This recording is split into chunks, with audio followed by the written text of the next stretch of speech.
চোখ বড় বড় করে তাকিয়ে ছেলেটি মোবাইলে কি যেন একটা দেখছে।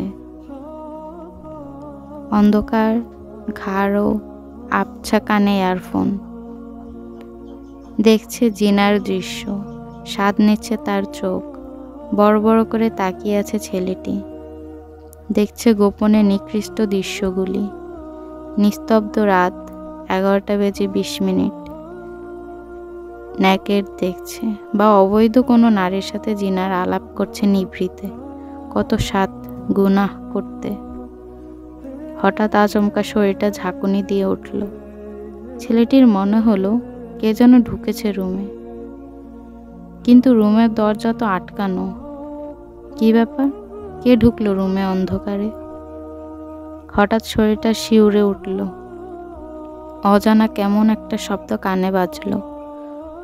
অনুভব করতে পারল কেন জানি শরীরটা অবশ হয়ে যাচ্ছে। হঠাৎ বাঁদিকে দেখল, এটা কি?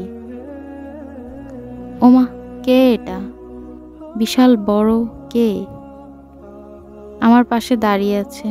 কিভাবে ঢুকলো রুমে? হায় মাবুদ, এ কেমন ভয়ানক মূর্তি দাঁড়িয়ে আছে আমার সামনে। থরথর করে কাঁপছে শরীর। হাত থেকে বুকের উপর পড়ল মোবাইলটা।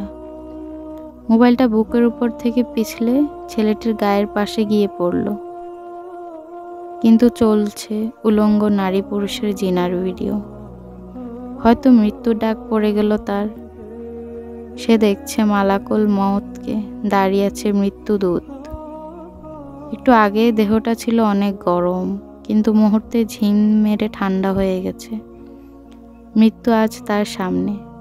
মনে মনে ভাবছে, হায় আফসোস, একটু যদি তওবা করতে পারতাম, কিন্তু সময় যে আর নেই। ছেলেটি পাপ ছাড়তে পারেনি। এর আগে ডাক পড়ে গেছে মৃত্যুর। সময়ও পায়নি তওবা করতে। মোবাইলে ছিল অগণিত উলঙ্গ ভিডিও, ছিল কত রং বেরঙের সুরেলা গান। ডিলিটও করতে পারেনি তার আগেই মৃত্যু হাজির। মৃত্যু ডাকছে তাকে, আসো হে নাপাক আত্মা, আসো হে নাপাক জালিম, নফসের উপর অত্যাচারী রূহ। ভয় রূহ দৌড়াদৌড়ি শুরু করলো। দেহের আনাচে কানাচে পা দুটি হিম ঠান্ডা হতে শুরু করলো। কেউ নেই পাশে। চোখ উল্টিয়ে ভয়ে গলাটাও শুকিয়ে গেছে। পাশেই পড়ে আছে নেকেডের মোবাইলটা। হঠাৎ লাফ দিয়ে উঠে বসে, কেউ তো নেই। মৃত্যুদূত চলে গেছে আমাকে সুযোগ দিয়ে।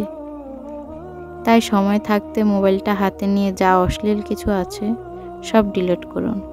যত অবৈধ কিছু আছে সব মুছে ফেলুন। তওবা করুন।